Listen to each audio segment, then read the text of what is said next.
Could we please stand for the arrival of the Prime Minister?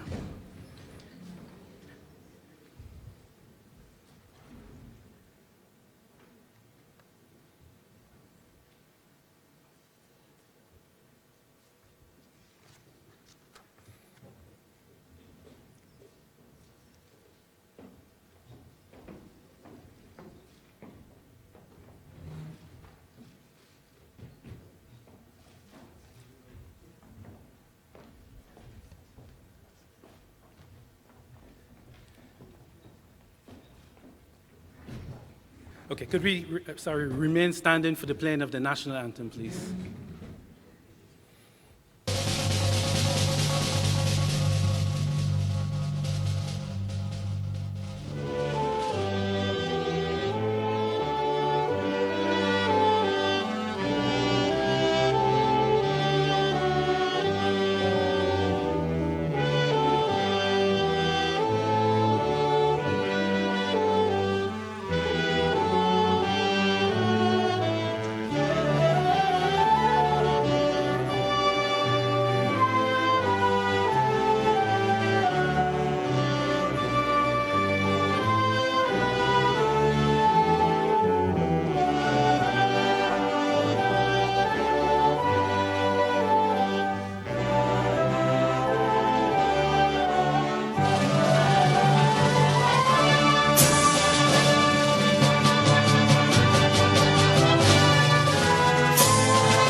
Thank you. You may be seated.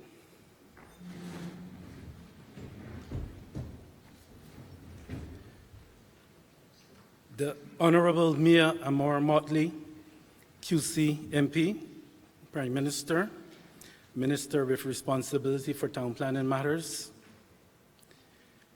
Dame Billy Miller, Ambassador Plenipotentiary, the Honorable William Duguid, JP MP,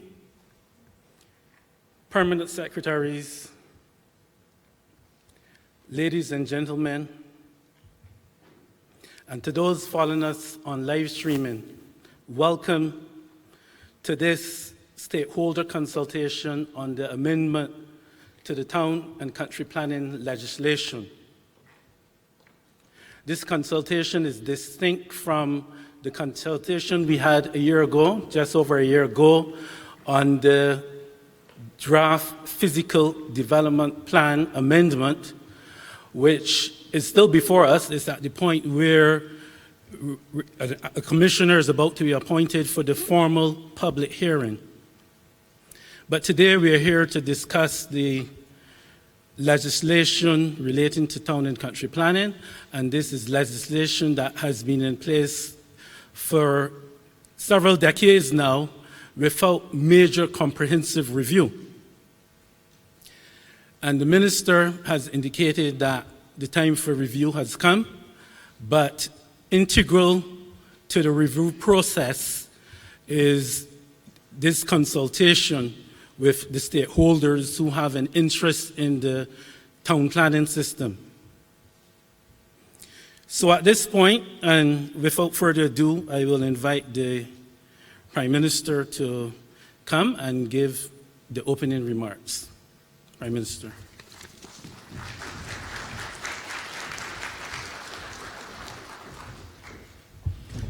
Thank you very much, Mr. Headley, ministers, Dame Billy, distinguished guests all, wider public of Barbados. Today is not a day for me to give a long speech. I think I did enough of that yesterday and have more on Wednesday to do. This session is essential for the future development of this country.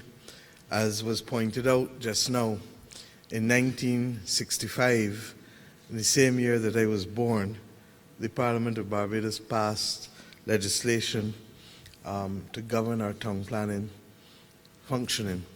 And it was essentially rooted, as I understand it, in the 1947 British legislation. As much as I want to believe that I'm still young, I think that the understanding that the legislation needs to be urgently reviewed reminds me, therefore, of the length of time that I've been on this earth. And we have to meet today, not in secret, but in the full glare of the country, to begin to understand that we have a serious conversation to be had and serious decisions to be made as to what our country looks like and what we will permit and what we will not permit. At the same time, we have to determine whether we are satisfied with the length of time that it has taken for us to be able to get decisions through the system. And it is against that background that I'm happy to see so many of you today. I must confess that I really, in the request for this consultation, did not expect to be 3 feet high up top here. And what I really wanted is a back and forth.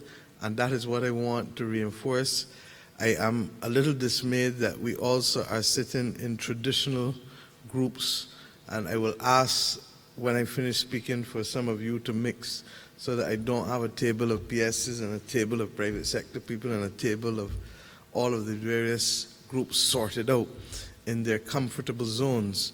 We are entering into a corridor of uncertainty, and that corridor of uncertainty requires that each of us has an open mind and an open disposition to collaborate.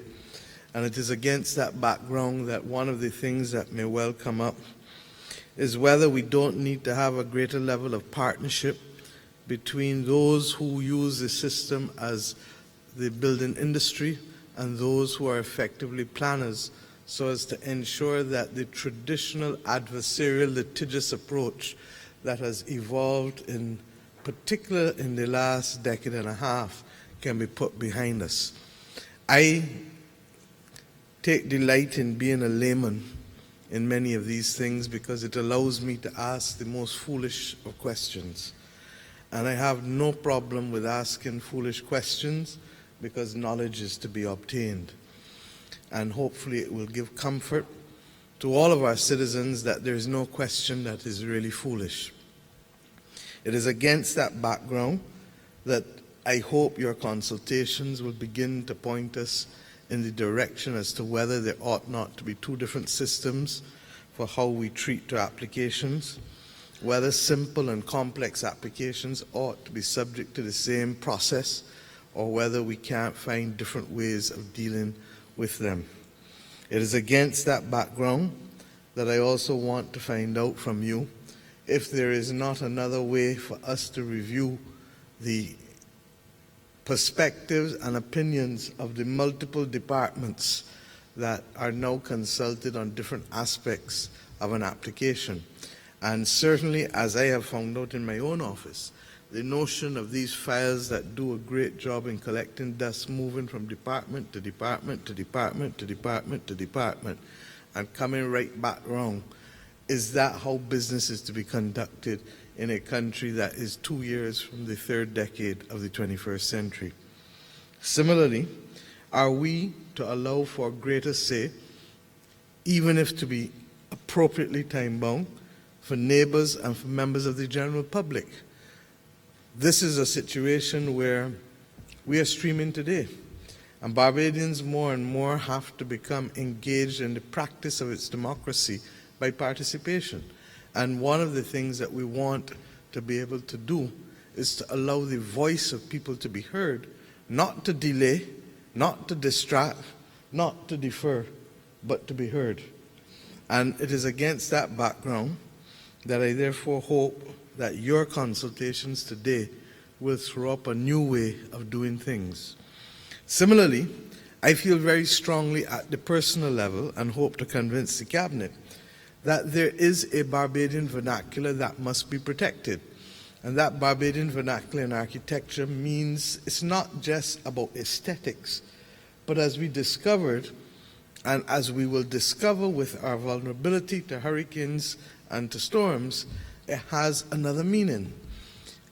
I have been in public life for almost 30 years, and I've seen the evolution and development of blocks grow exponentially during the period of time that I've been here. And I've often wondered whether we appreciate sufficiently that housing policy is first and fundamentally about cultural policy. How we live ultimately determines how people behave. I saw the excellent job that Dame Billy did with London Born and the detailed planning that went into it to ensure that that public housing project has become something to be admired across the Caribbean. Indeed, most people don't believe that it is low-income public housing because of the approach that was taken.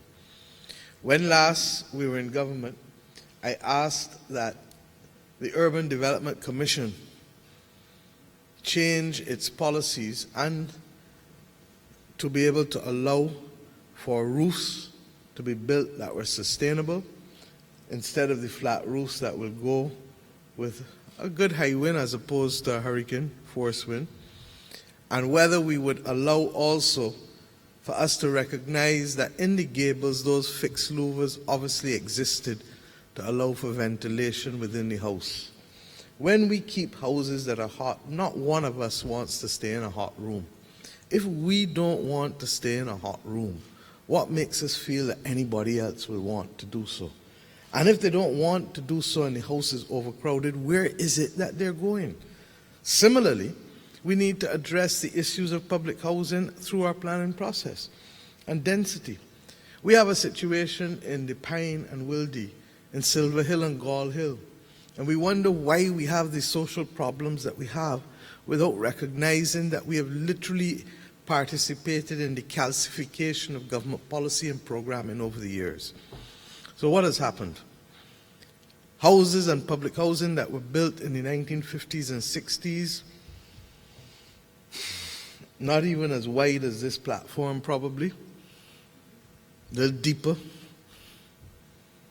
parents, children, now holding 3 and 4 generations of people. If you don't go and see it yourself, you would never know, you would never imagine, you would never contemplate. And that's the benefit of the Rubbing Shoulders program. And our government is committed to reducing the density that some of our people are being forced to live under in some of these public housing estates. And what has happened is that in the absence of effective planning too, that people have done what they want to do in order to be able to accommodate the overcrowded aspects of those housing. When I sit or when I go through some of those areas, and I think in particular of the Pine, it is the closest thing to a favela that you will see in this country. And the irony of it is that it looks over the valley straight at Ilara Court, and Ilara Court looks back at it. This is not the Barbados that I have grown up in or want to see go forward.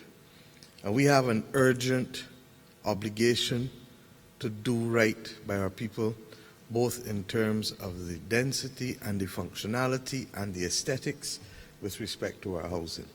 So that I'd like to hear you not just on the things that excite big business in terms of the process of planning, but the things that will lead to greater social cohesion and economic enfranchisement in our country. The question exists, or is put before us, whether we ought not to reduce the density of some of these public housing areas by identifying specific areas into which persons from there, and only them, can effectively be given an opportunity to purchase and to build, so as to immediately reduce the density and, by extension, the socioeconomic problems and safety issues that are arising in some of the areas to which we refer. And that is not to suggest that they're the only ones that cause that difficulty, but it is a premise that will not ignore their condition and the fact that we now have 3 and 4 generations living in housing stock that was intended at best for 2.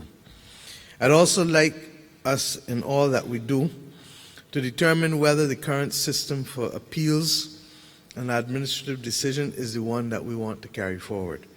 And then finally, how best can we continue to be open, and how best can we carry out the conversation? That is a difficult one. We have people, and the country needs development. There are no two ways about it. We cannot get out of this economic condition without growth. Debt and GDP, one aspect is bringing down the debt. The other aspect is literally pushing growth to its maximum limits.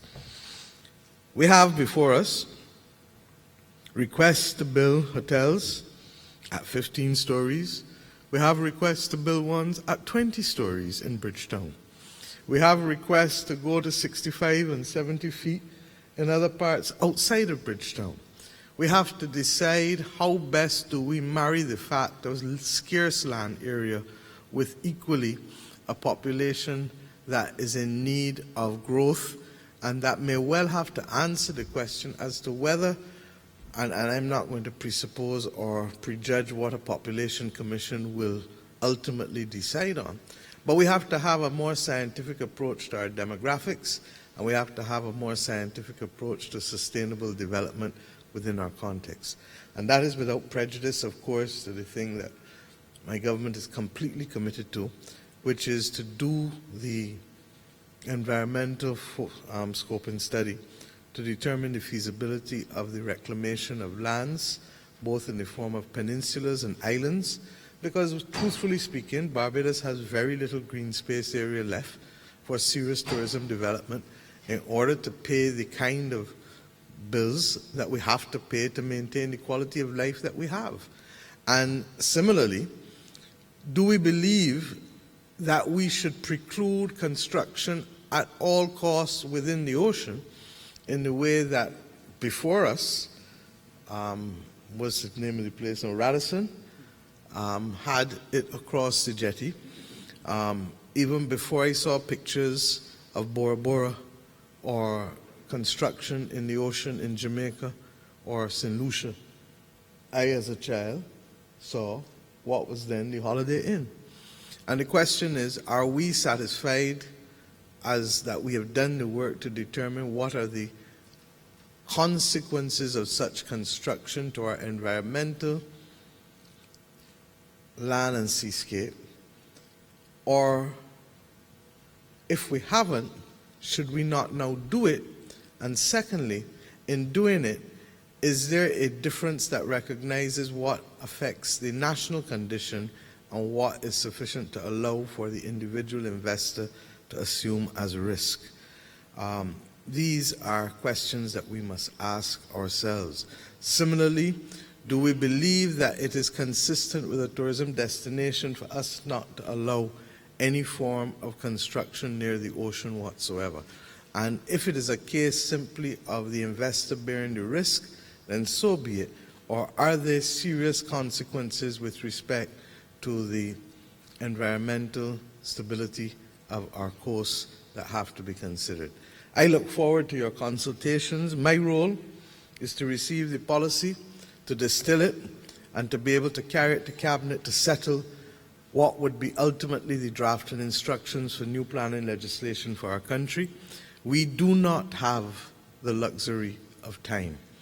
And therefore, I've asked that these consultations take place within the next 4 to 6 weeks, such that we can move to the stage of drafting, even if it means us having to engage in a special purpose framework for that drafting to take place.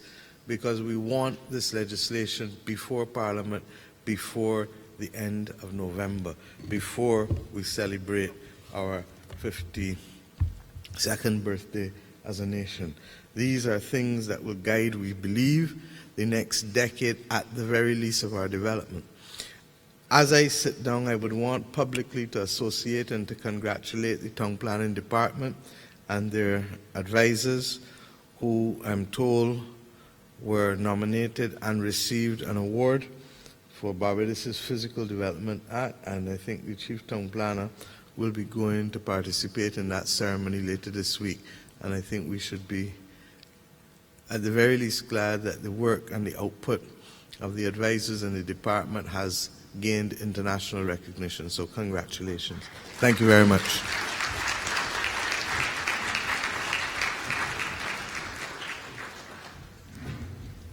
Thank you, Prime Minister.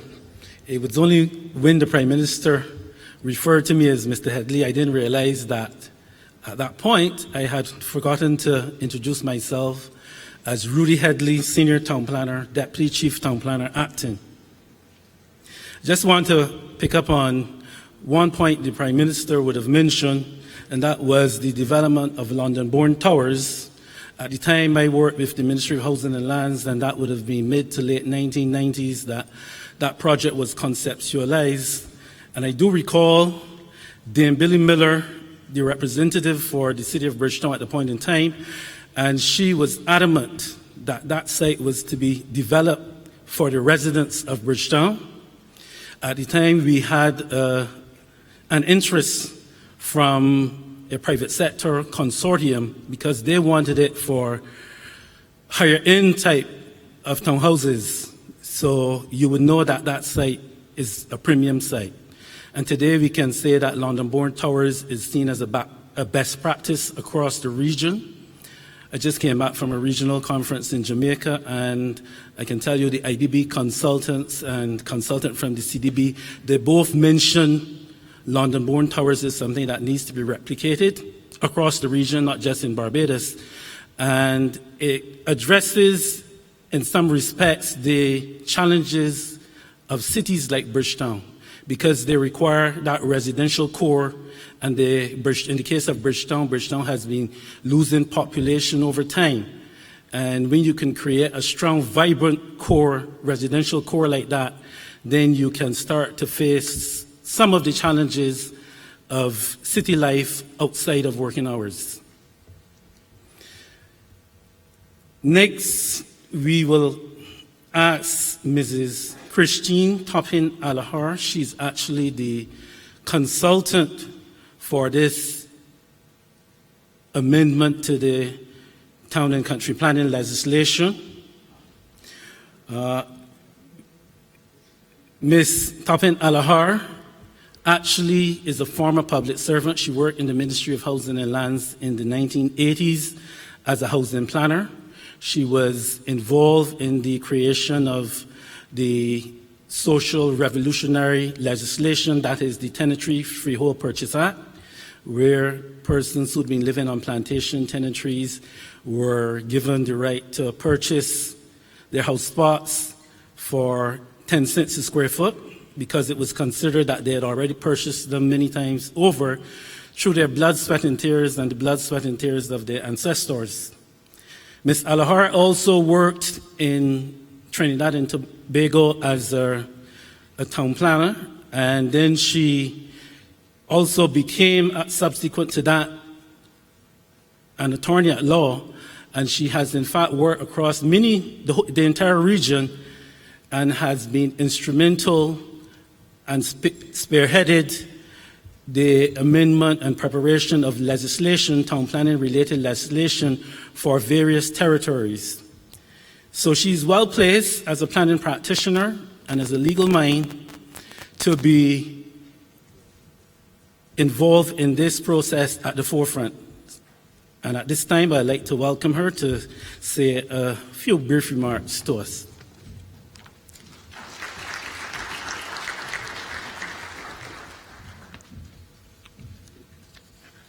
Prime Minister, Ambassador Plenipotentiary Dame Billy Miller, Minister Durgood, and ladies and gentlemen. I will just say a few things about the background, really, to our planning legislation as it exists, and the history of planning legislation and change in planning legislation in the Caribbean in order to situate this discussion today on the way forward. 10 days from today is the anniversary of the riots, the 1937 riots, the 81st anniversary of what is now known as the Labor Rebellion in Barbados. And may not be widely known, but it is out of the Labor Rebellion and the work of the Moyne Commission that came to look at circumstances in the Caribbean at that time that the first generation of planning law in the Caribbean was born. We had slum clearance, housing, and planning laws for the very first time in 1939 in the region. And so that initial legislation was based on the 1932 English legislation, which was, of course, replaced in England in 1947 by an act which is really still the foundation of English planning law. And as the Prime Minister said, our legislation of 1965 is based on that English Planning Act of 1947. Of course, they have gone on and they've made certain amendments to that legislation over time, as have we with our legislation. But our legislation is really a relic of that second generation of planning legislation in the Caribbean. Several other countries in the Caribbean are ahead of us in terms of moving on to the third generation of planning law. And this third generation of planning law that is evolving in the region is based on our own experience. It is appropriate to small island developing states, and we have to think outside the box to try to tailor something that is suited for us, our societies, our systems, the intimacy of our society being an important point in my view. The need for transparency was mentioned by the Prime Minister. Many decades ago, about 3 or 4 and certainly, the OECS countries led the way by transferring the decision-making power from departments of government to a multidisciplinary board on which the referral agencies are represented and also civil society representatives. So that has been in place for quite a long time in the OECS countries. And the UNCHS helped them in the 1990s to prepare model legislation for all the OECS countries, which has subsequently been customized by most of them. But even before that, in 1992, St. Vincent and the Grenadines introduced new planning legislation. That was, again, a third generation Planning Act that made specific provisions with respect to environmental impact assessment for the first time in the Caribbean. We still don't have that in Barbados. It is mentioned en passant in our legislation, but there are no regulations, there's no transparency, and so on. And that St. Vincent legislation also introduced the concept of an appeals tribunal, so that to hear people's appeals against planning decisions rather than going to the political directorate. And that has also been adopted not only in the OECS countries, but you have it in the Bahamas, Belize, the Cayman Islands, and other places. So we don't yet have that in Barbados. Another distinction that has happened with the evolution of planning law recently, and this was referred to by the Prime Minister, is the distinction that's being made between simple and complex applications. That is already being done in St. Lucia. In St. Lucia, the legislation that was brought in 2001 says that if it's a simple application to do with a dwelling house or renovations, extensions to a dwelling house, then if it isn't approved or refused within the statutory time limit of 2 months, then it is deemed to be approved rather being deemed to be refused. And Trinidad and Tobago has gone further than that. In their 2014 legislation, they've actually distinguished between the simple and the complex, but they've made some very innovative provisions regarding the complex applications. They are allowing the registered professionals, because in 1965, we didn't have a big body of registered professionals such as we have today in the Caribbean. So what Trinidad and Tobago has done is they're allowing the registered professionals to certify that plans conform to planning and building standards. So they've transferred the liability for certifying compliance to the registered professionals, and that is backed up by performance bonds. Every registered professional has to have a performance bonds. So I am just saying, ladies and gentlemen, briefly, because I lectured this thing for 10 years, but I can't go into it in any detail, that Barbados really has lagged behind other countries in the Caribbean in terms of innovations in planning law. Those very innovations which are characteristic of this third generation of planning legislation. We are now at the back of the line, and you know we don't like to be at the back of the line. So I think it's time for us to move ahead, and the government has to be congratulated on making modernization of our planning legislation based on the principles of efficiency, transparency, inclusion, and good governance a national priority. Thank you very much.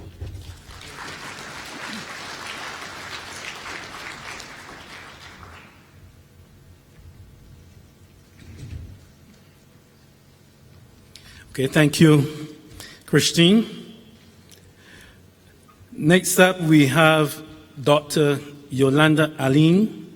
She's the president of the Barbados Town Planning Society. She's a chartered town planner and natural resources manager with more than 30 years of experience in integrated development and spatial planning processes.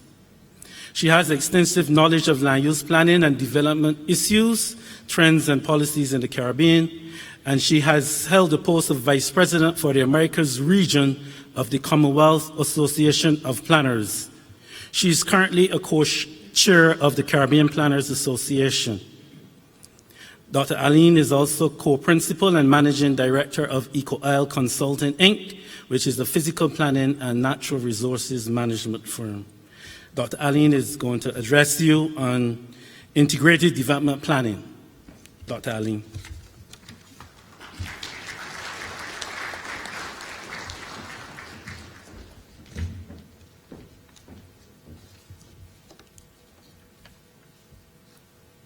Honorable Ms. Mia Amor Motley, Prime Minister of Barbados and Minister with responsibility for town planning, other honorable ministers, distinguished colleagues, ladies and gentlemen, good afternoon.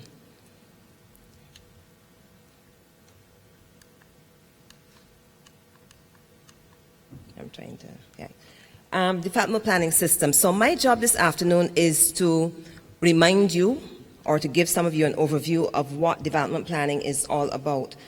It has been described as the art and science of ordering the use of land, siting of buildings, and community routes and infrastructure requirements so as to secure the maximum practicable degree of economy, convenience, and beauty. With planning, there's always a lot of emphasis on efficiency and orderly development and management of land.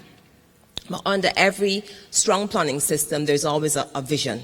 And recently, I had the privilege of being a part of the kickoff workshops for the Jamaica National Spatial Plan. And it was very refreshing at every workshop across the island to hear in unison everyone repeating the vision for 2030 to make Jamaica the place of choice to live, work, raise families, and do business. As the Prime Minister said, one of the critical things for us to do is to decide what we want our society to look like, what we want our island to look like, what we want our settlement centers to look like. Traditionally, planning is about the identification and quantifying of the various uses that we have to accommodate, projecting those uses into some likely future, and then putting a spatial dimension on it. That traditional process, as Christine explained, is based in British legislation, and so you know it's a legislative process and it's a state activity. What we have more recently, however, although that was integrated, it was not systematic. More recently, we have the whole concept of integrating development planning, where we have the economic considerations or environmental considerations or social considerations or physical considerations all interwoven into our policies and strategies on how we move forward as a community. The main purpose of that development planning process is to accommodate growth as a nation, to facilitate economic gains, to conserve our invaluable natural resources, and to make sure that we build and protect our built and cultural heritage. Pretty much the basis for planning arose back when they were, back in Britain, when they were, as a response to overcrowding and highly industrialized cities with public environmental concerns. We have gone a long way since then in terms of taking other things into consideration, economics, engineering, sociology, and other lifestyle things into consideration to make our decisions. Pretty much, though, essentially what they're saying is that the private use of land, if it was not regulated, the private unhindered use of individual parcels of land does not actually help us with looking after our common interests. So many of the things that we use in common, history has shown us those things are not dealt with if you do not regulate the individual private use rights. We are not alone in the process. It has an international bent, it has an international context and a regional context. Many of you would be familiar with the United Nations Conference for Sustainable Development and Environment back in 1992, out of which we had the whole concept of Agenda 21, which really was saying that the development in the future, development now should not compromise the needs of the future generations. And so out of that process, and also we had in 1994 the Barbados Program of Action, where what we're saying is that integrating development as a decision-making tool should be a continuous process. There should be local solutions. It should become a community partnership. All those things that our Prime Minister alluded to before, it is about us together making decisions about what we want in the future. And so you will see that the core principles of a development planning system relates to responsibility for well-balanced social and economic development, the administration of our natural resources and environmental protection. There's a systems-based approach because we are thinking of ecology as well. It's always strategic, it's always long-term, and that's always a challenge for us when we're doing development planning, because we try to think of what we need immediately as opposed to what we need 10 or 20 years from now, what we will need. It's a consultative process. It's important that individuals take ownership of that entire process, that it's transparent, that there's participation in very many different interest groups, that there are partnerships formed among people in order to realize that vision. And there's integrating accountability. There are cross-cutting issues and cross-sectoral issues that constantly must remain on the table to be dealt with. Typically, a development planning process is also integrated. Where we live, where we work, where we learn, where we recreate, all those things are considerations for our future development. And we are doing it on a canvas that consists of our land resources, our marine resources, our coastal resources, our environmental systems. It is a complex situation where you have to almost pull the subcomponents apart, analyze them, look at what is going on, look at what you need, and then put them back together again. It's interdisciplinary. We have fields, and this is particularly important when you're thinking of things like environmental impact assessments, because decisions now are made by looking at the potential environmental effects. And so you draw upon very many different fields as part of the entire planning process: hydrology, sociology, economics, geotechnical studies. All those come into play in making decisions. So why do we need a development planning system? Shared resources will be overused or depleted or degraded if not properly managed. We need to manage limited land with conflicting and potential uses or users. For instance, we don't want to have hazardous industrial activity taking place in the midst of residential, and therefore there need to be guidelines and constraints in place. Population growth and physical development and economic activity, if unregulated, can also strain our natural resources. We need to create an environment for business investment. We need to grow as a country. And our built natural and cultural heritage requires protection. Just very quickly, some of the common things, land use issues and environmental challenges that we deal with can relate to encroachments into rural landscapes, urban sprawl, urban blight, where we have unused buildings throughout our urban centers, poor solid waste practices, poor access to infrastructure, the mixing of vehicular and pedestrian users, typically, as Christine would have explained, a planning system has at least 4 components. The development planning component is the one that deals with areas. It deals with a strategy and a vision and a policy for big areas of land, either the country or a region, and you're looking at this area in terms of what do you want it to look like and to feel like and to live, work, and recreate in at some time in the future. At that scale, when we do development plans as part of the planning process, very many tools are used. There are marine reserves, there are no-build zones. The one which you will be familiar with is the water protection area zone. There are reserve areas, conservation areas. There are several tools that are used in Barbados. We also have a national park area where we have identified as an area for low density development. There are many tools that are used at the scale of the development plan.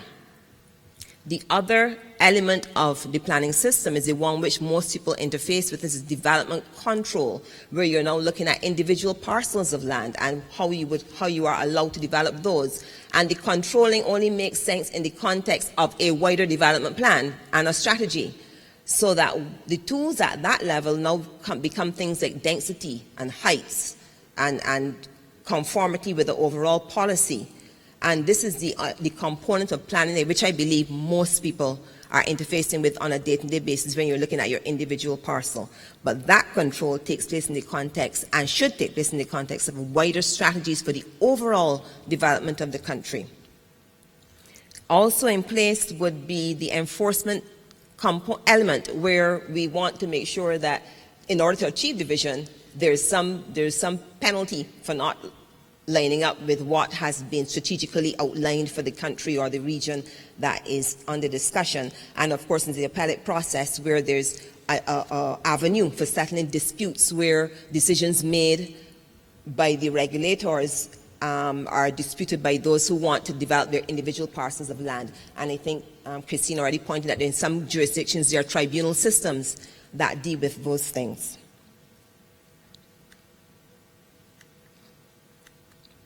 With growing urbanization, there is a strong focus in the development planning systems on sustainability and resilience in our strategies, development that meets the present without compromising the ability of future generations to meet their own needs. There is a focus on having livable, resilient, and self-sustaining communities over a long term. There's increasing emphasis on evidence-based decisions. We look and see what is going on, we analyze, and we make decisions on that basis. And of course, we do have agreements and we are signatories to the United Nations Development Goals. And goal number 11 talks about making cities inclusive, safe, resilient, and sustainable. In very many of our Caribbean countries, and Barbados included, the definition of a city, we may not meet that. However, because we are so urbanized, in many cases over 70% of our population live in coastal urban areas, we very much embrace that element of the sustainable goals, where we want to have resilient spaces, green spaces, smart spaces, well-governed and inclusive. So this afternoon, what we have to look at is the decisions that we need to make, the framework, the best framework for advancing a development planning system that is modern and transparent and participatory. This is what we are here to discuss this evening and this afternoon, and my job is just to give you that big framework, while I believe the next speaker will focus more so specifically on what we do in Barbados. Thank you.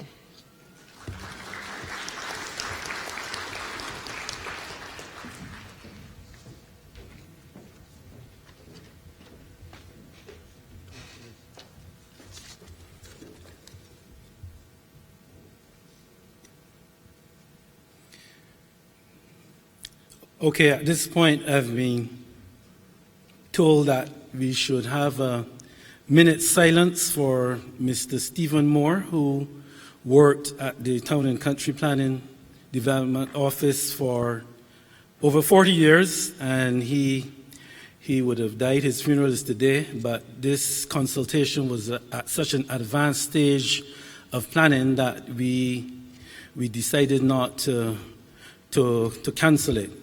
But the office is well represented at the funeral, so I'll just ask if we could stand and offer up a minute's silence in honor of Mr. Stephen Moore, our former Chief Plan Assistant.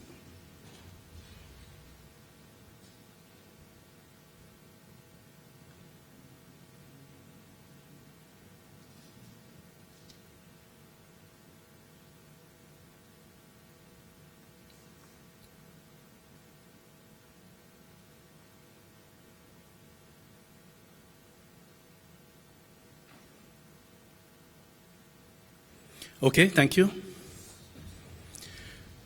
A few other housekeeping matters. The program that has been distributed would have indicated that Mrs. Christine Toppin-Alhar is the consultant for this legislative amendment.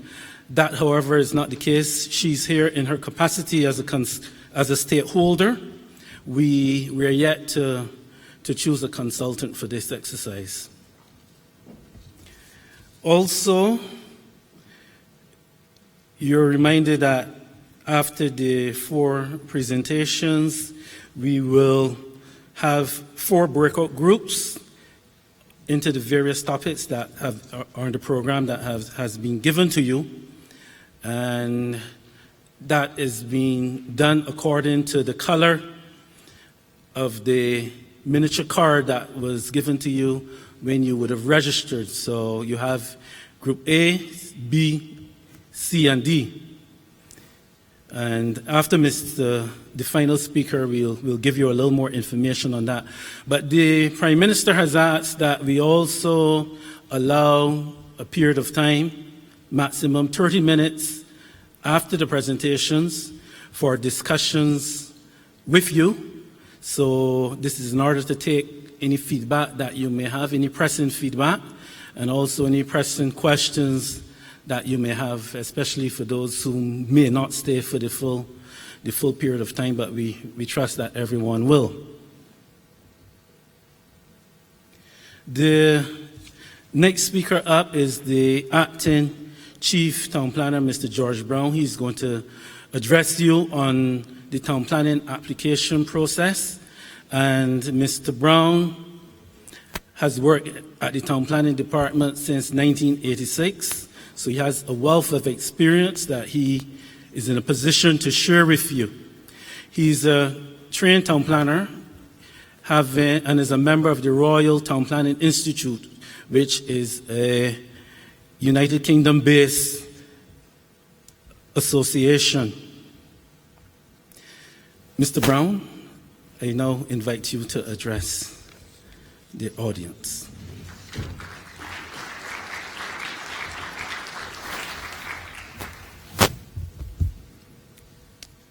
Good afternoon, Prime Minister, Ministers, Dean Billy Miller, Permanent Secretaries, colleagues. What I'll try to do in the limited time allocated to me is to look at the application process from submission of the application to the issuance of the certificate of compliance. And you must require planning permission to carry out any form of development, and this is outlined in the Town and Country Planning Act. The two major acts are the Town and Country Planning Act and the Town and Country Planning Development Order. The order allows what is known as permitted development. This is where certain developments are allowed without having to come to the Chief Town Planner for permission. And permitted development relates mainly to buildings, but there are certain minimum requirements which must be met in order for it to be considered permitted development. Those developments which do not fall into those categories, you then have to submit what is known as a formal application, where you apply to the minister, where you apply to the Chief Town Planner to receive a planning decision. Under the formal application, there are 2 kinds. There's outline application, and then there's the full application.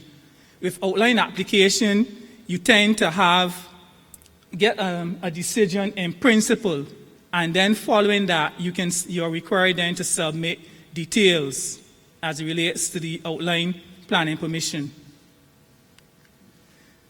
With full application as it relates, you must submit what is known as the site plan, the floor plan, the elevations, etc. And these are the site plans. There are certain requirements that must be accompany the application. There's also the floor plan. As a requirement, you're required to submit two elevations, which is normally the front elevation and a side elevation. There are instances where the land might be sloping, and then you're asked to submit the elevations showing those areas where the land, which would reflect the slope of the land. Applications to the Chief Town Planner can be submitted by a registered architect, a draftsman, planners, or engineers, but you must present your certificate at the beginning of the calendar year so that prior to the acceptance of the application. There's also a fee would accompany those applications, and the fee in the case of a building it relates to the size of the building, and these are spelled out. For example, if the size of the house exceeds 999 square feet, there is a fee of $100, and based on the size, the fees are related to those. In relation to the processing of the application, after it's been submitted and is assigned to an officer, the officer visits the site to make sure that what is submitted can fit on the plot of land. But we also make sure that the site plans and the site plan, it conforms to the plot coverage, etc. As part of the consultation process, the Act spells out those agencies which the Chief Town Planner must consult. There's the Ministry of Transport and Works as it relates to engineering works, drainage, and traffic circulation. The Barbados Water Authority as it relates to buildings and the subdivision. This is part of the process to ensure that water is available to meet the proposed subdivision. There's the Ministry of Agriculture, as is now the Ministry of Agriculture, as stated in the Act, in relation to the change of use of agricultural land in excess of 1 acre. Also, in relation to lands which are located in the Scotland district. He's also mandated to consult with the Coastal Zone Management Zone as it relates to coastal lands. Also, the Chief Town Planner is permitted under the Act to consult any other agencies that he or she deems necessary. So in addition to those, we will consult if the site is located within for example, in the airport area, we will consult with the airport. Also, if it relates to health issues, for example, we will consult with the chief medical officer, etc. So the Chief Town Planner has some latitude to consult other agencies. I know this is a ticklish issue in relation to the level of consultation which must be carried out before a decision is issued. And the Chief Town Planner must give at least a minimum of 14 days or not more than 21 days before issuing a decision. The decision process in the planning department is based on a hierarchical structure. It ranges from the senior planning assistant, the assistant town planner, senior town planner, deputy chief town planner, and the minister with responsibility for town planning matters. And just briefly, the assistant town planner can make decisions in relation to the alteration, extension, or retention of buildings, apartment buildings and townhouses up to a maximum of 20 units, and extension to previously approved commercial developments. The senior town planner, these makes decisions on all. I should go just quickly. Let me go to the minister.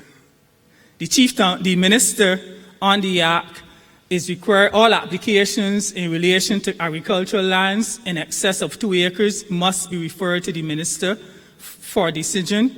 Also, all applications that fall within the beachfront properties.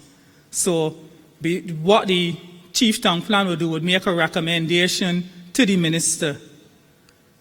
All of those applications which are not reported to the recommendation made to the minister, the chief town planner, the deputy chief town planner, and the senior town planner can make decisions on those other forms of applications.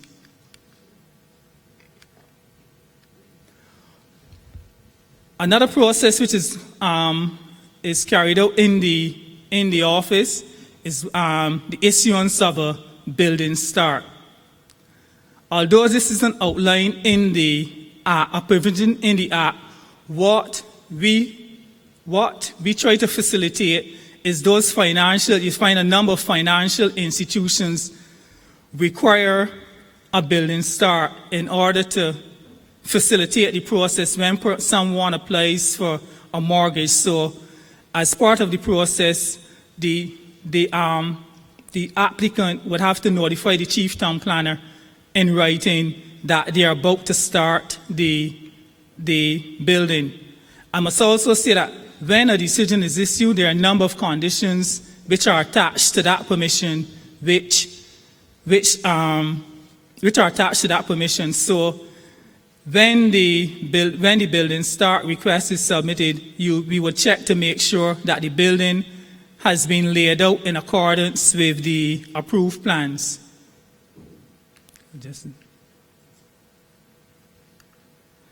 A planning permission is valid under the Act for 5 years, so that if the permission isn't taken up within that time period, then the application has lapsed and you'll have to go through the whole process. Another function which we carry out but which isn't included in the Act is the issuance of a certificate of compliance.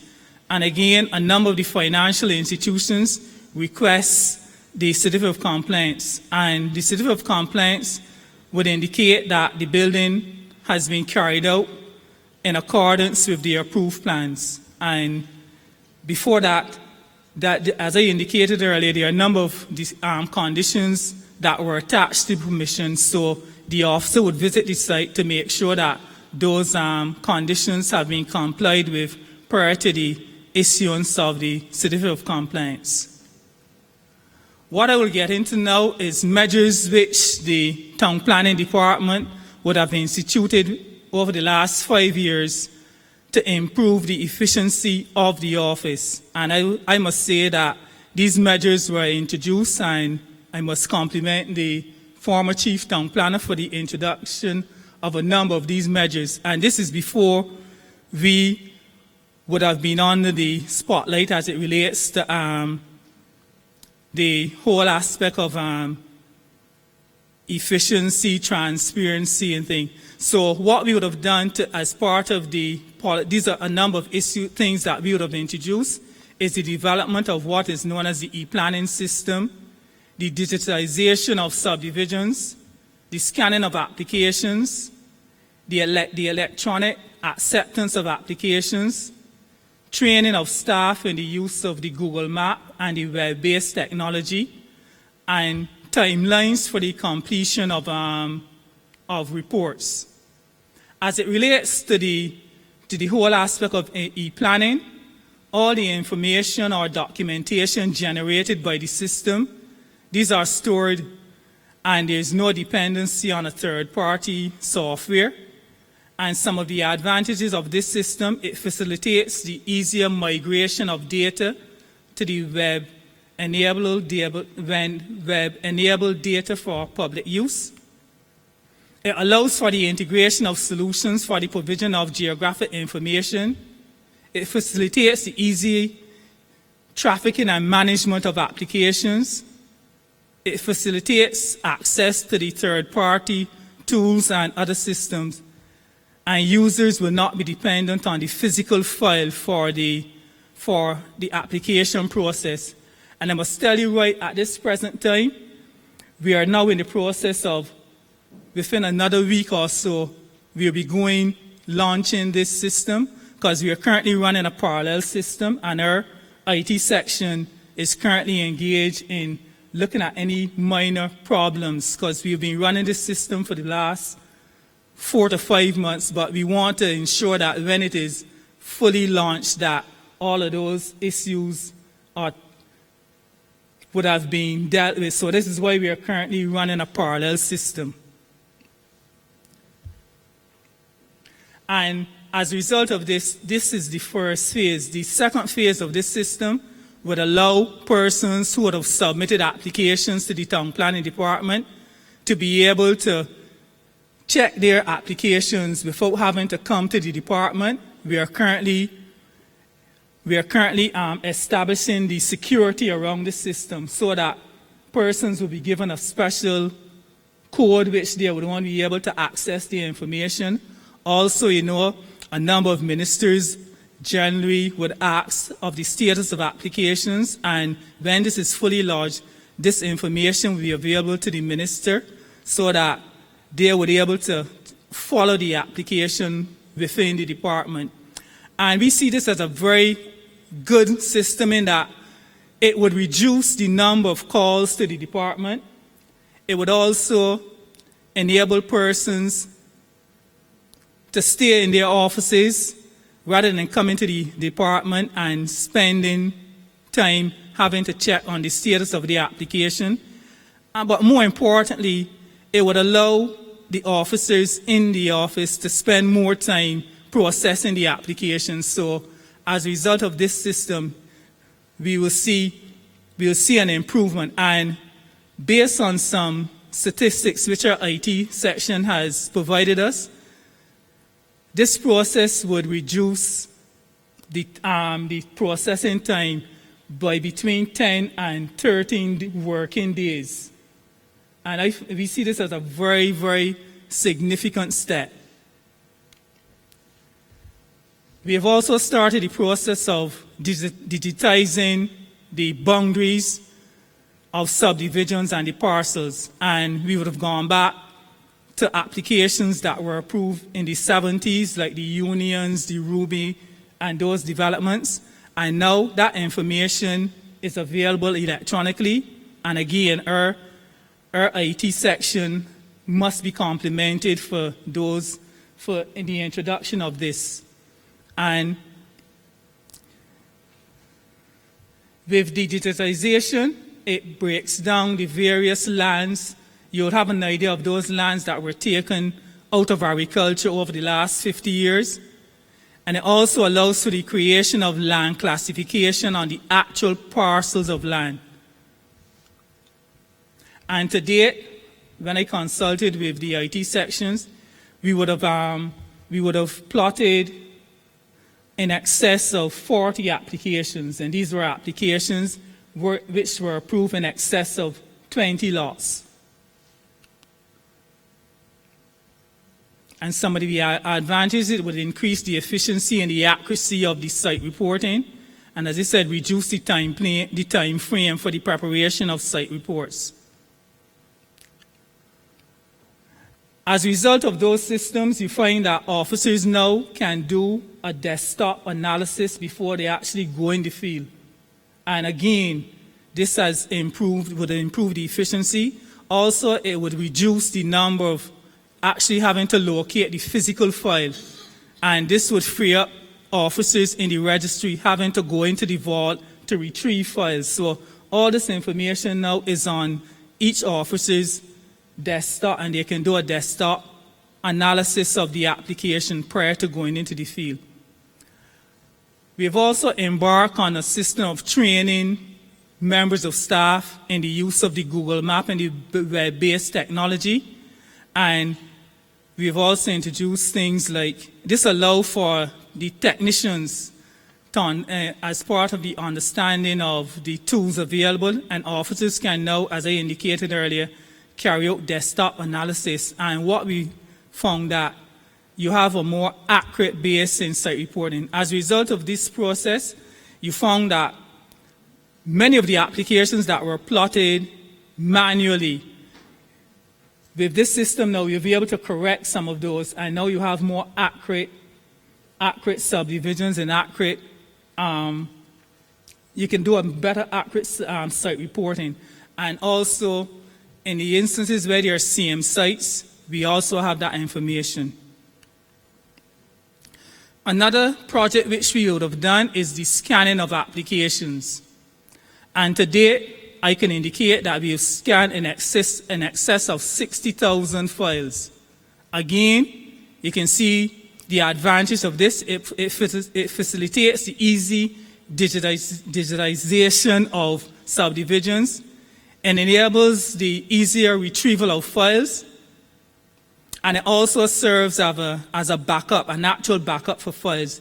You would have found in the past there are some files which, because of the thousands of files which we have in the office, you might find an occasion where a file might have been misplaced. But as a result of it being stored electronically now, you don't have to worry about a file being misplaced, because all the important information in the file has been scanned, like all the consultations, the comments from the various agencies, the permissions, and the conditions, the building starts, and the certificate of compliance. And just finally, we have introduced some time ago the electronic acceptance of applications, but we had to discontinue that process because a number of the agencies which we consulted did not have the capacity to handle that. So this is just a short thing. So in the interest of time, I'll stop here at this present time.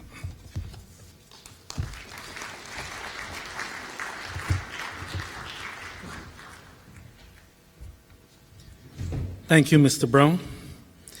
And Mr. Brown has given the assurance that the applicant's handbook and guide to town planning, which we sell at the office for a nominal fee of $10, will be made available on our website. We are just finalizing the revised version, but within the next 2 weeks, that should be available on our website being www.townplanning.gov.bb. So you could visit the site and you could navigate within the next couple of weeks. At this time, our next speaker and our final presenter is Mr. Ken Penfold. He is a member of the Royal Town Planning Institute and has been since 1975. He holds a Bachelor of Laws degree from Manchester Metropolitan University and a geography degree from the University of Cambridge. He also has a diploma in town and regional planning from the University of Sheffield. Mr. Penfold is trained as a planner, and he's worked for local planning authorities in the northwest of England, and also in the Chief Executive's Department at Manchester City Council, where he led the resource procurement and coordination team. He then spent 19 years as the director of a large non-profit housing association where he was responsible for major growth projects. And these included schemes to deliver extra care housing for older people and estate regeneration. Mr. Penfold now lives in Barbados, but he still does some housing consultancy work for UK housing associations, and he's also done planning consultancy work for the government of Barbados. At this time, I'll ask Mr. Penfold to address you.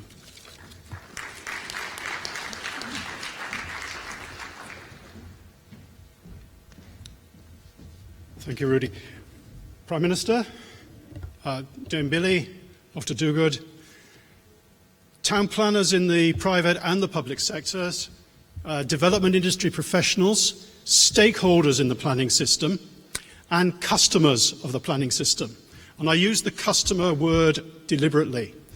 Public services do have customers, and they're the most important part of it. And in the terms of town planning, there are two types of customer. There are the customers who most of you probably represent, who are applicants for planning permission and want to pursue some development. And then there are the customers who are the wider public, whose interests need to be protected by the system.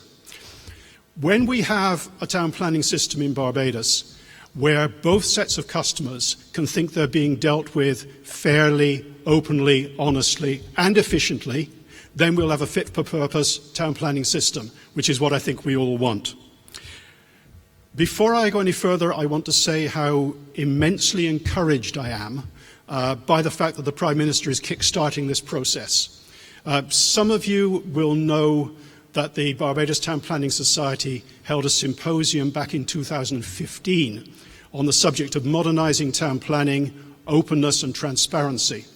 And coming out of that symposium, we produced a prospectus document, which we circulated quite widely, and then we heard nothing about. Well, now at least we know that somebody sitting at this table has been listening, and we're very pleased about that. So thank you, Prime Minister.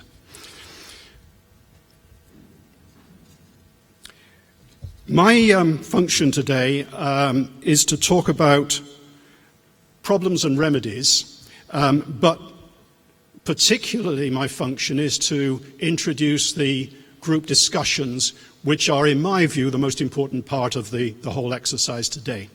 I'm going to talk about problems, and I'm sure everybody here has their problems. You can tell their stories. I could tell you about an elderly member of the family whose planning application took 8 years to determine. He said to me, "Kim, do you think I'll get this permission before I'm dead?" Now, I'm sure you've all got stories like that. What I'm going to ask you to do is to try to put those to the back of your mind and concentrate more on the things that can be done to improve the system going forward. And that's the purpose of today. Now, there are two fundamental problems with the planning system. Sounds simple, but they're very important and very difficult fundamental problems. The first is delay. One of those is the inefficient processes. And I think here we need a more proactive than reactive approach to managing the entire system. We're lacking in targets or deadlines, and we need to get that addressed. And the delays defer investment. They also invite illegal development. Now, I do not condone illegal development, but I can understand why in a system where things are taking so long, people are tempted to behave in an unlawful manner. The second thing I think is fundamentally wrong with the system is the degree of secrecy. And you may think that the word secrecy is a bit inappropriate, a bit over the top in describing a bureaucratic process. Well, a few years ago when we were commissioned to do some consultancy work for the Chief Town Planner, we had a contract. The contract referred to the Official Secrets Act. Now, in a town planning consultancy piece of work, I think that's absolutely ridiculous. And we've been quoting out-of-date legislation. I think the Official Secrets Act goes back to 1911, so it's the oldest piece of legislation so far. That secrecy destroys confidence and trust. It raises suspicions of corruption, whether corruption exists or not. So it's not good for the system, it's not good for government, it's not good for society. And again, it deters investment, and investment is what we need. So, moving on to setting out the framework for your discussion in groups, I'm going to suggest that there are 5 cross-cutting issues. And what I'm going to ask you to do is to use those 5 cross-cutting issues and apply them to elements of the system, because that, I think, will help you identify areas of improvement. I'm going to ask you to apply them to 4 topics, which are the main components of the town planning system as set out in the Act of Parliament that we have at the moment. So here are the cross-cutting issues. The first one is applying efficiency and effectiveness, and it's both those words, because there's no point in being extremely efficient in doing something which is actually unnecessary. So you need to be effective as well as efficient. Clear out from the system the things that we don't actually need to do, which waste people's time and cost us money. Modernisation and e-government. I think we've heard the Prime Minister speak on a number of occasions recently about e-government and making technology do much of the work for us. The mantra which I've heard used in some other jurisdictions in their public services is digital by default, and I would recommend that as the mantra which should apply to the planning system here. Transparency and openness is absolutely vital to build confidence, and I would ask you to look at each element of the system and say, where can transparency and openness come into play here? Consistency and clarity, but I will always point out that there have to be some exceptions. And where there's an exception, that exception has to be dealt with clearly, openly, and reasons need to be given for the decisions that are made, why it's an exception, and why the decision has been made to perhaps allow a piece of development which wouldn't fit into the development plan. And finally, the fifth cross-cutting issue is governance. And I think the Prime Minister and Christine have touched on this already. In my simple terms, governance is about who makes the decision. And we need to look at our town planning system here and say which decisions need to be made at what particular level, who makes them, is it appropriate for them to be made in this particular way, or do we need a new sort of structure of the kind that Christine touched on? Okay, those are the cross-cutting themes, and I hope you find those helpful in addressing the four topics. And the four topics are development planning and the physical development plan, which links back to Yolanda's talk, development control, and I use the phrase here, development management. Development management is a more positive approach. It's not just about stopping things or limiting what people can do. It's about finding the best development and putting the best development in the right place for it, and making proposals better as they go through the planning system. So I would prefer to see the term development management adopted rather than the 1947 Act term of development control. Then one of the next topic will be the appeals and call-in process. And finally, we will ask people to look at enforcement and implementation. And when we divide you into groups, you will each get a chance to talk about every one of those four topics and hopefully apply the cross-cutting themes to them. You will go to rooms and the facilitators will move between the rooms. So you can stay in your group and the people will come and help facilitate your discussion and take notes on it. Firstly, some possible things that you might want to talk about in relation to development planning and the physical development system. One is its status in terms of making land use or development management decisions. Is it advisory, or is the presumption that if a proposal complies with the development plan, it will normally get approved? If it doesn't comply, it will normally not get approved, and there would have to be something very special about it to make the difference. Secondly, are we going to continue with what we have at the moment, and to be honest, I favour it, which is the strategic plan approach, very much along the lines of what Yolanda discussed, or the more detailed zoning approach that some of the North American countries have, and some places, some island countries, Bermuda has a very fine mesh of detailed zoning, for instance. So that's an issue that if we're looking fundamentally at the system, we need to have a look at what sort of planning we want, and that's something we need to refer to. How we deal with what I call departures, the things that are called in to the minister. Should the minister only deal with the 2-acre lots or the coastal developments? Should the minister not deal with the minor, insignificant ones of those, but deal with a group of significant applications and not waste her valuable time on the trivia? Problem with the physical development plan has always been the time it takes to approve. We are running years late in the cycle, although everybody will say we're ahead of most people in the Caribbean and that we've actually had more than one physical development plan, and a lot of islands haven't. The last one was completed in 2003 and approved in 2008. Now that's unsatisfactory, and I hope the Prime Minister can do better. And finally, touching again on things that Yolanda brought up, evidence-based and monitoring. I would say it's great to have people collecting evidence. It's great to monitor what's going on, but you've actually got to use that. So you use the information to refine your policies as you go forward. You might have to change your decisions. If, for instance, you discover that there are vast areas of undeveloped housing lots in subdivisions around the island, well, maybe you should have stopped a few years ago from releasing so much land in those lots. So use the evidence, do the monitoring, and make decisions. Development control and development management. We've touched on streamlining, simple, complex. The point that I would take out of this is that it gives us the opportunity to use valuable staff resources for major stuff, get value for our money out of staff rather than having them deal with tiny things. You might want to consider whether there's an opportunity for a one-stop shop which can link planning to other regulatory measures and actually make life easier for the applicant. And then the role of the Chief Town Planner. In Barbados, there's considerable delegation. George has outlined this. You may, all due respect to George, you may wonder whether so much power should actually rest with one man. And in some places around the world, things are done differently. In the UK, they use political committees. I think there might be an issue there because the UK has at least a two-tier level of government. It makes it easy to work in that way. Some other places use development applications boards with a mix of technical people and some independent people on them. Those are issues you might want to consider in terms of getting the right governance approach. Statutory consultations are slow, and we've been talking about speeding things up with technology.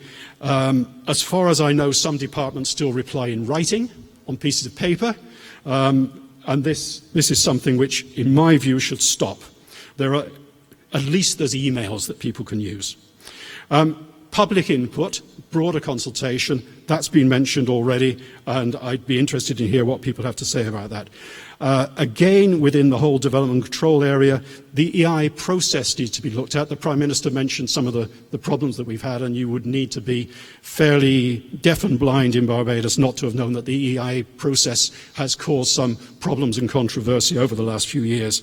And finally, they call planning gain or development contributions, asking developers to pay for infrastructure or community facilities that in some way are related to their development. It's a system which works elsewhere and has benefited communities immensely. The appeals and call-in process, Section 18 are the ones that the Minister has to deal with because they're over 2 acres or of agricultural land subdivision or they're on the coast. And by we I mean Penfold Associates in this case, we did a report in 2013, and I'm afraid it's another report that never got anywhere.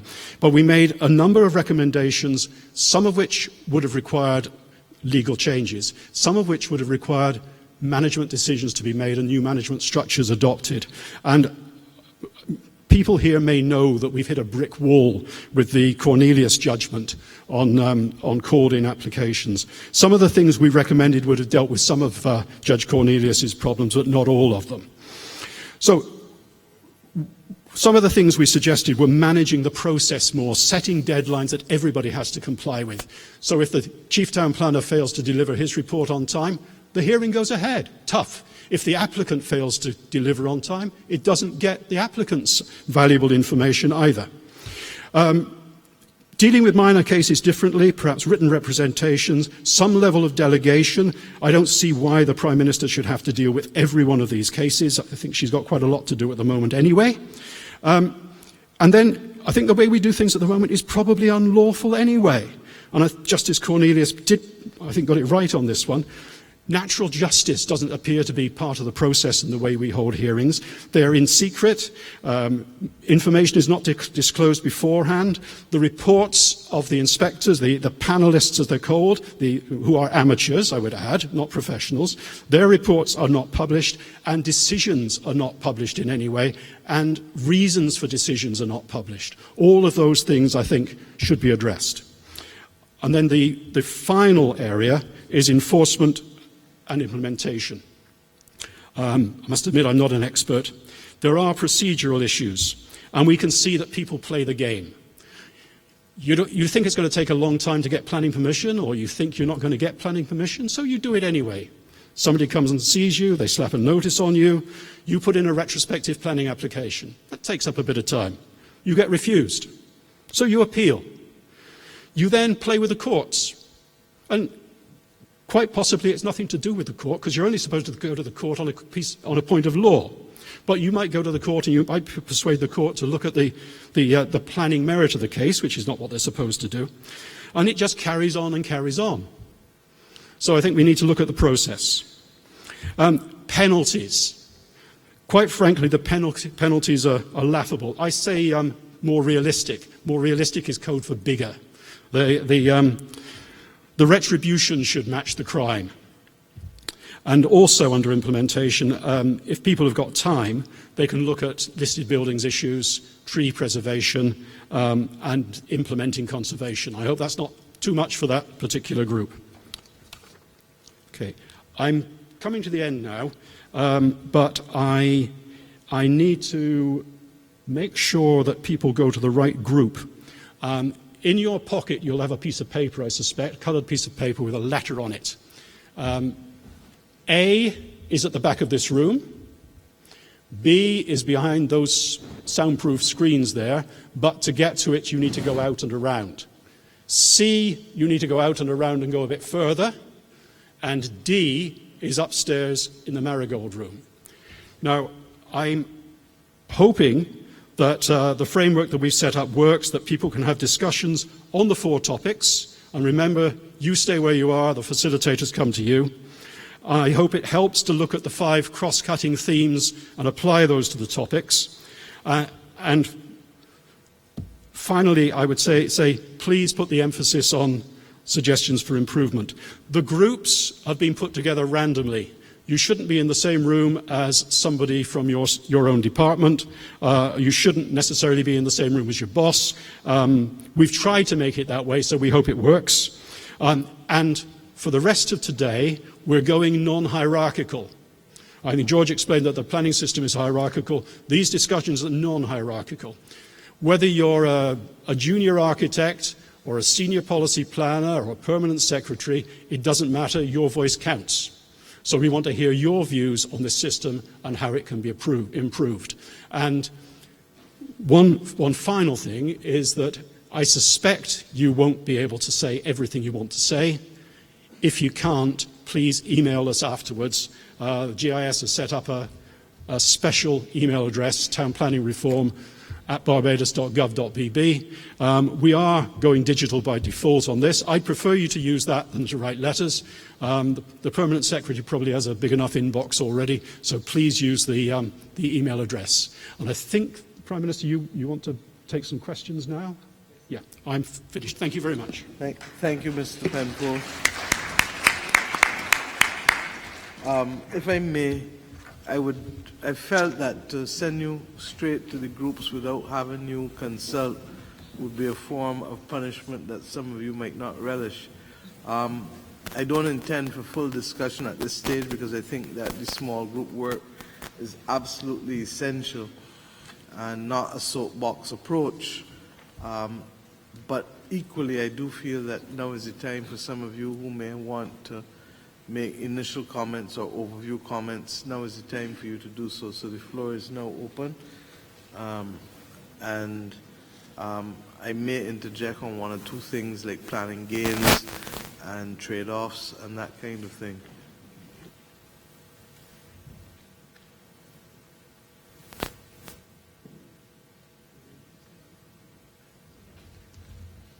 Yes, we have someone. Hi, good afternoon. George spoke about permitted developments, and these are areas that we call SLA applications. However, the problem is that the town planning order states that you simply need to inform the town planner that you're building and set out the work. However, when you go to a bank, you have no certification. When you go to water authority, you have nothing. When you go to the light and power, you have nothing from the town planner. So I'm suggesting that a form be created which we sent to town planning with no drawings, stating that we are doing all the standard things, and we get a form from the town planner saying, yes, this can be then taken to the bank, and the town planning department would not have to deal with all those applications that they don't need to deal with, and they can focus on the important and big applications. Okay, thank you. Anyone from among the presenters that may wish to respond to Mr. Ashby? As you come up and ask your question, you could also identify yourself, please.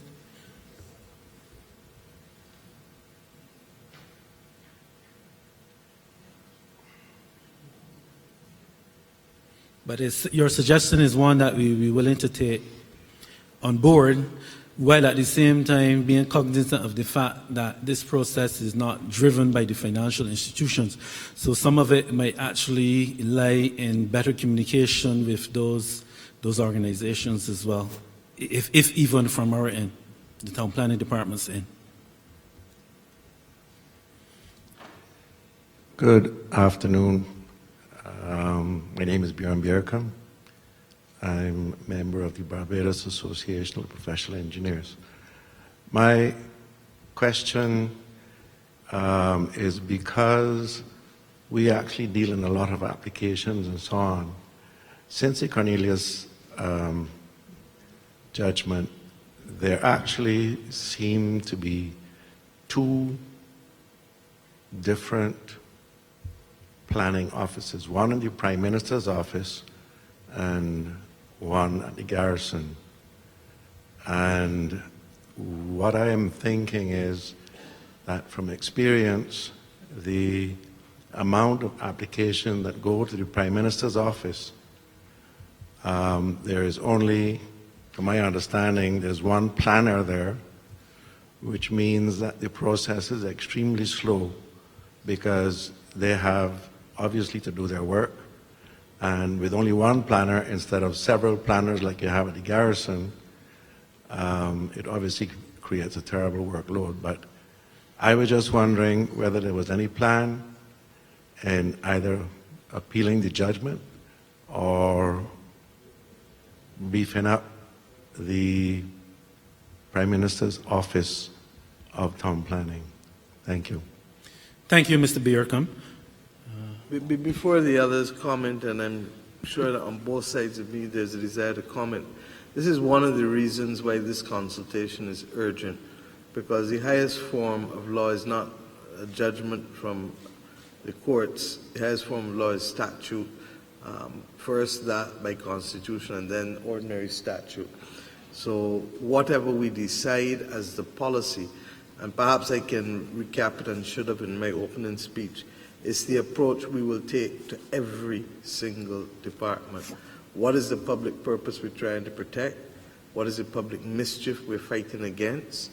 What does technology afford us in terms of doing things more efficiently and effectively than we did before? And are there social justice issues that need to be taken into account? In other words, is a section of society disadvantaged by doing something? Or does a section of society need to be empowered and enfranchised by doing something? If we ask those four questions across almost every area of government, we are then in a position to reconstruct the government that we have that makes sense to a 21st century Barbados. The truth is that there are other parts of the world that have done things, but a wholesale adoption will not necessarily work. We still have to tweak it to meet our individual circumstances. And those questions which I just outlined for you are the questions that effectively persons must answer to settled policy, because legislation comes from settled policy. So short answer, we're going to have a new law. Rather than seeking to appeal, which may take you a year, 2 years, 3 years, not in that.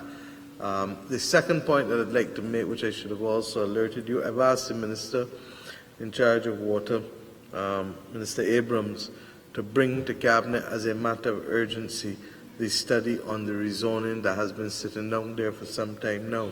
In 2007, August, I was part of a cabinet, Dame Billy was, that Senator Walker brought a paper to go out for an RFP to look at the Zone 1 to 5 respective water resources that had been settled in 1966, I think, and that was settled purely according to biological contamination and took no account of chemical contamination.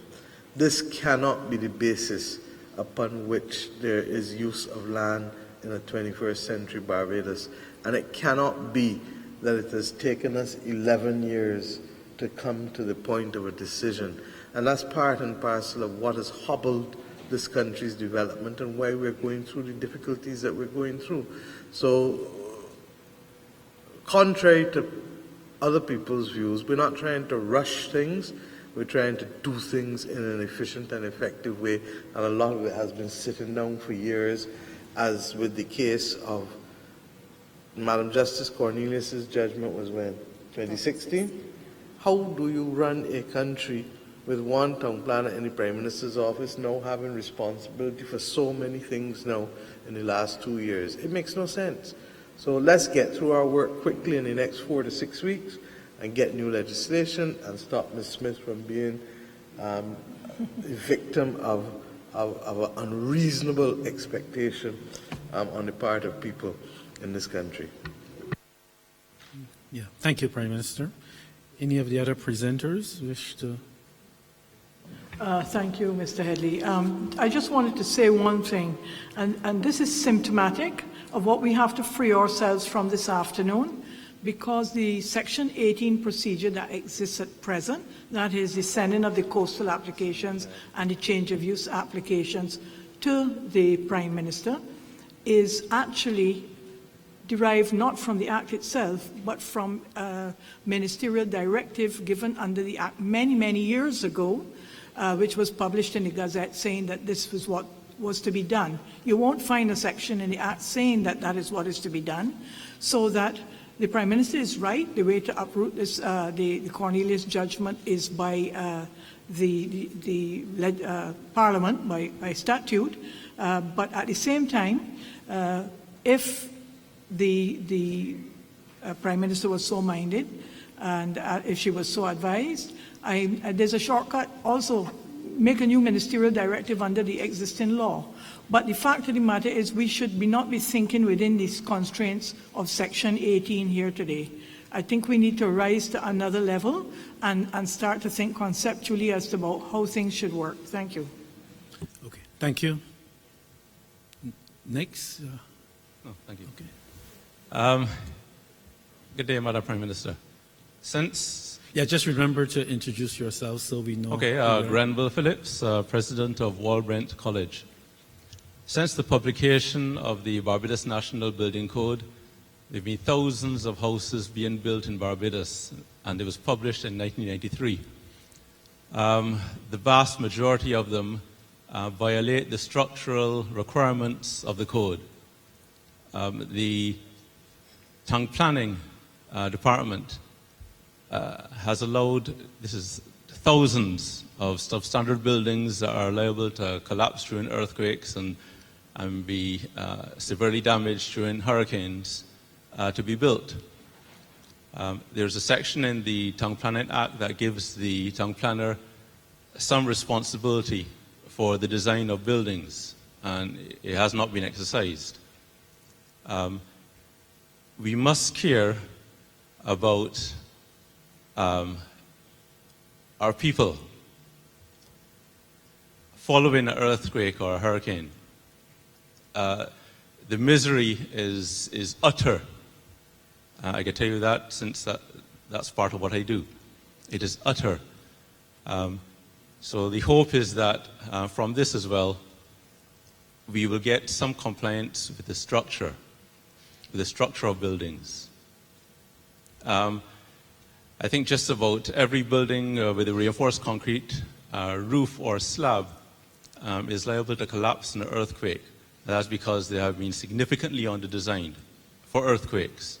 But they are economical measures that they can be rehabilitated or strengthened. Thank you. Thank you, Mr. Phillips. Thank you, William Duguid. I guess I have a few questions, but also interesting comments.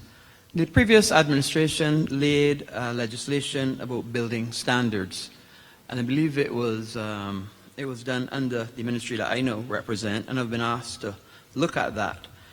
But in particular, I was wondering, seeing that I heard that legislation exists in other jurisdictions where engineers or architects can in fact certify a particular building, can that be extended to the building standards of that particular building? In other words, not only certifying for engineer or architect, not only certifying the design of the building, but also the building standards. So I wanted to ask the panel that. And then the second part of it is, I also like the part that if you put in an application and after a certain period of time and no response is received, that it is deemed to be approved.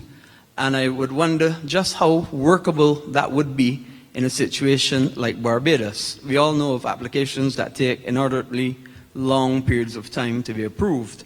So I was wondering if we could get some more information on if there was a size constraint in terms of what size that would apply to, what size of application, and if the panel would consider that something like that could in fact work in our jurisdiction. Thank you. Thank you, Dr. Guzit. Would the panel wish to respond to Dr. Duguid at this point? Yes, Mr. Penfold? Just commenting on that specific point, the building control process in the UK has changed an awful lot in the last few years, and I suspect that the bulk of building control applications are now dealt with privately. The developer can hire a suitably qualified and certified person, and then they don't have to submit to the local authority in the traditional way. Okay, thank you. I don't know what... Something there already. Okay. Oh. As is the Christine? case, as is the case in Barbados, the building code, which is actually a draft building code, is supposed to be made under the Standards Act, right? And as you would know, in Barbados, the National Standards Institute promulgates the standards, but they're enforced by other people. So the draft legislation that you referred to was actually to create something called the Barbados Building Standards Authority or something that was going to enforce the standards out of the Ministry of Works.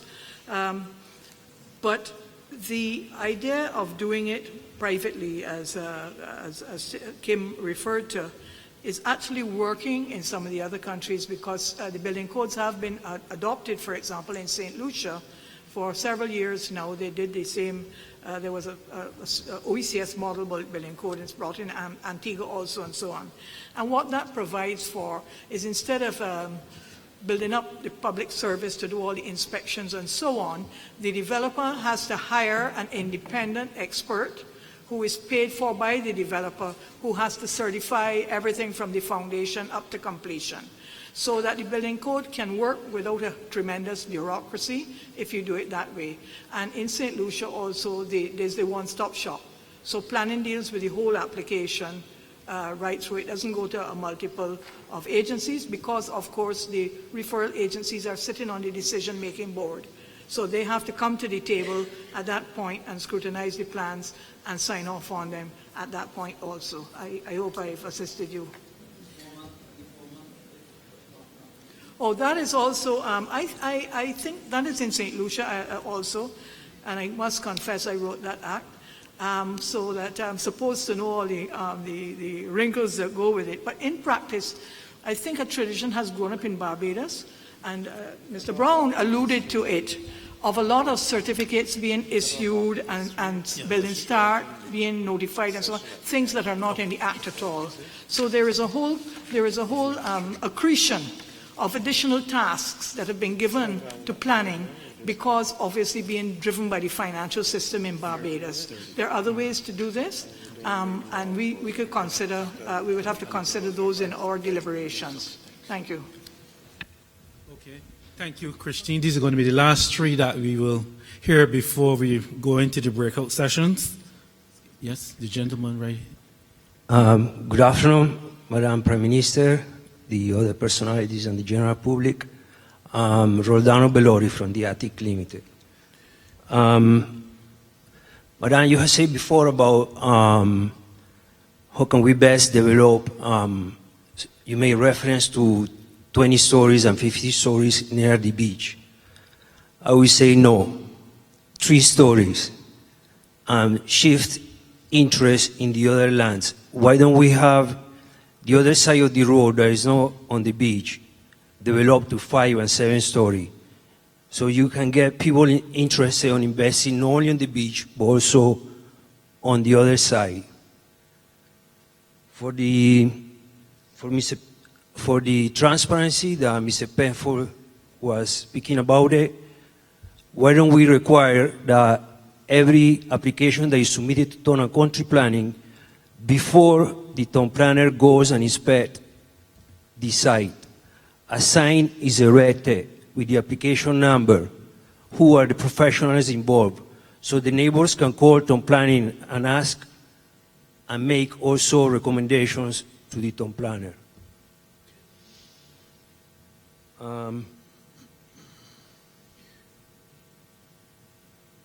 I think this is what the gentleman was referring to before.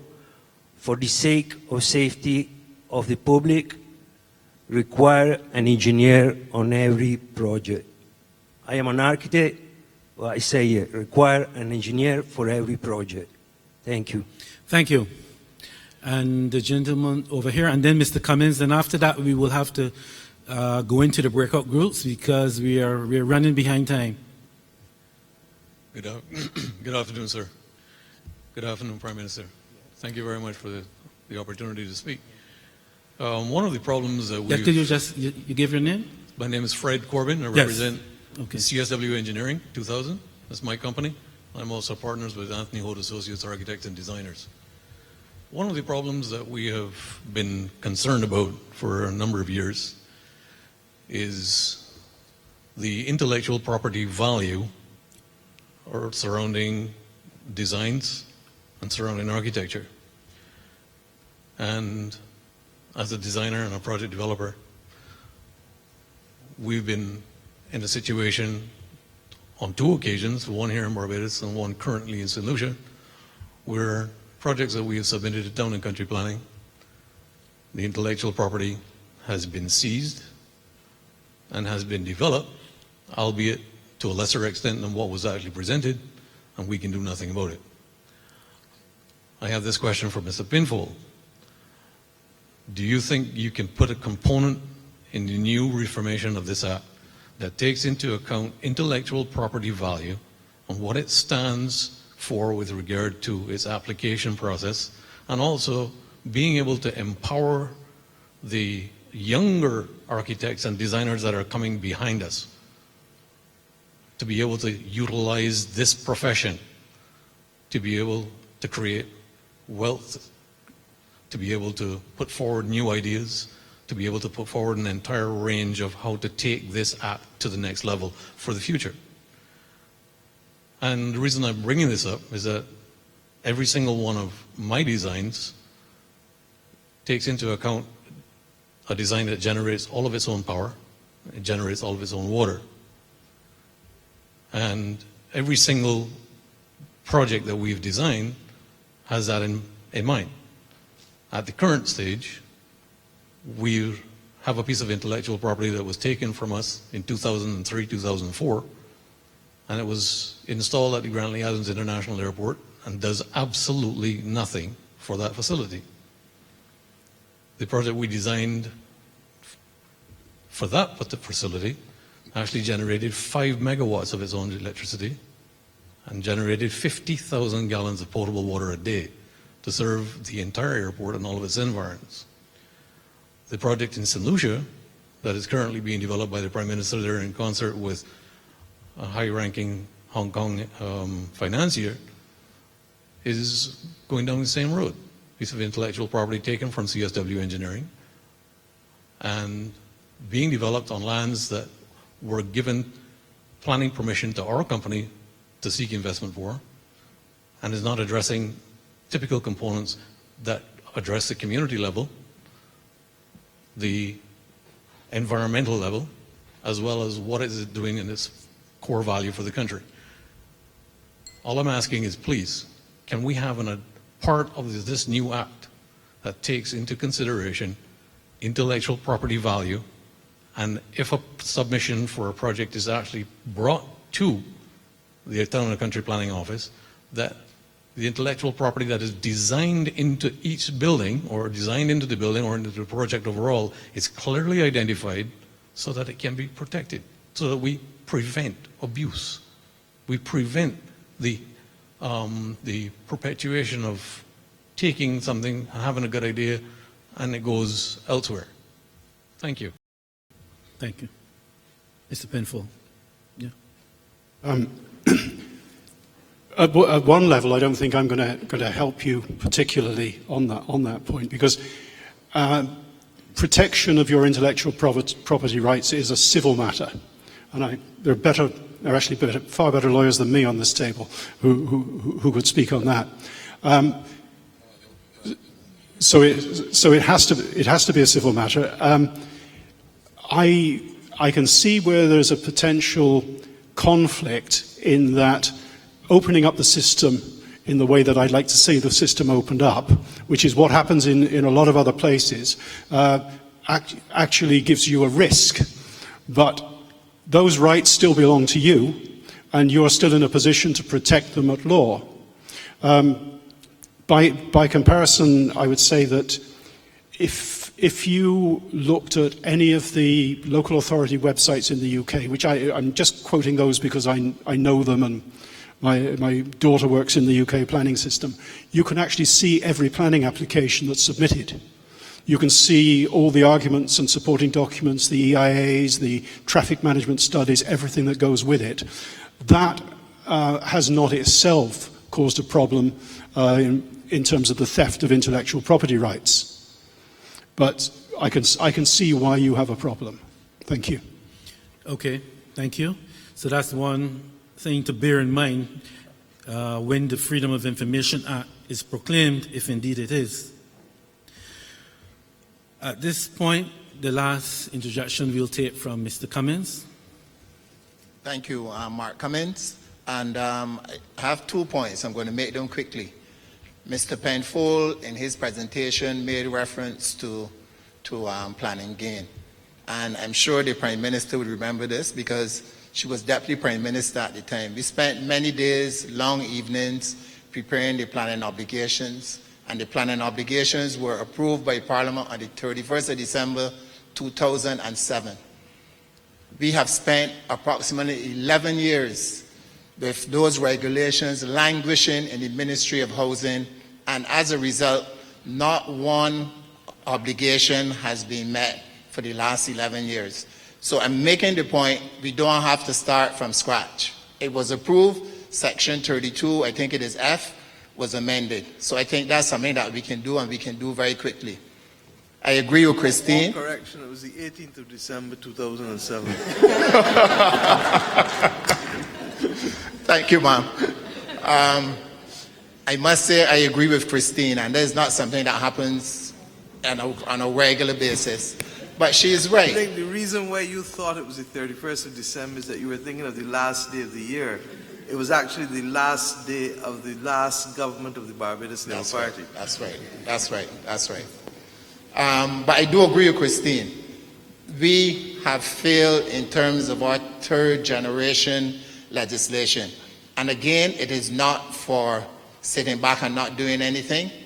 In 2003, legislation was amended. It was John Wims, I think Professor Carnegie and Professor Anderson. Significant amendment to the Town Planning Act, but unfortunately, we have not been able to have that referred to the CPC and have the legislation drafted. So again, you don't have to start from scratch. There's a body of work there. Some of it which is dated, but at least it made an attempt to get EIA in and get EIA in a proper way. It addressed the role of the advisory committee. It addressed the role of the minister in the decision in the decision-making process. It removed those little, what I refer to now with due respect as nonsense things from going to the minister, like a building line relaxation and things like that. And the final point is, in 2008, then Minister of Planning, late Prime Minister David Thompson, had a meeting with him. He said he did not want all of these little things coming to him. We met and we prepared a paper looking at the review of the statutory instrument 1986-103, where things like sea defense structures, groins, breakwaters, extension of a dwelling house, a simple sign on the beach has to go to the minister. All of those things were set out, and they have been languishing in the administrative process for the last 9 years. So therefore, we don't have to start from scratch, and I must say I'm very happy to see this forum, because at least we will get planning moving forward, and persons will know that we did not sit down in the town planning department to try to hide behind an old act. Because to be quite honest, working with a 50-year-old act is much more difficult than working with modern legislation. Thank you. Thank you. Mr. Cummins. Mr. Headley, I will exercise the option of asking Mr. Jones, who is the project officer for the National Botanical Gardens, which falls in the constituency of the MP for St. Michael Northeast. And I'm speaking now as MP and not PM, to allow him to speak for 2 minutes. 2 minutes, Mr. Jones. Thank you very much, Prime Minister. I have been involved in the planning process for in excess of 2 decades, specifically dealing with application with trees. And as a dendrologist, I want to shed some quick light on some of the challenges that I have experienced. Now, first, I believe that we need to have to redefine the word trees in a Barbadian context, because we are currently working with the UN definition, which states that a tree is a woody perennial, and I want to speak to this very slowly, a woody perennial in excess of 6 meters in height and has a girth, a CBH, or what you call the circumference at breast height, of 1 meter. Now, woody perennial, that only speaks to, because I want to build a point, that speaks strictly to dicots. I mean, like mangoes and avocados and dunks and so on. It does not speak to palms. So any person can just cut down coconut trees. The town plan has no right to stop a person from cutting down any of the palms, whether it's a royal palm or any other kind of palm. And this is some challenges that I will meet when I speak to people who want to fell trees. The other thing about the evident trunk above 6 meters above the ground.